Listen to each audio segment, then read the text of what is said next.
This is a client's apartment without wiring, requires network coverage. Let's see how we can set up a network for this large apartment without wiring using the Reyee Mesh solution. Due to the lack of wired interfaces on the second floor and the inability to lay cables, we use 4 RGEW1200G Pro and try Reyee Mesh solution. Let's see Reyee Mesh in practice. To set up a Reyee Mesh networking, first, we select a router as the main router and configure its SSID and password, and then press the Mesh button on the main router. A constant light indicates a successful connection. This is the Reyee Mesh operation process. This network consists of 1 main router and 3 sub-routers. The sub-routers will automatically connect to the router with the strongest signal within their coverage. Look at the wall, it's very thick.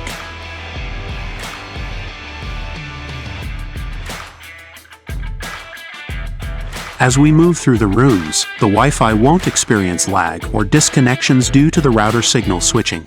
Seamless roaming between all routers, ensuring stable network connectivity. For home wireless networking, Reyee Mesh is all you need. Cloud. Make your business easy.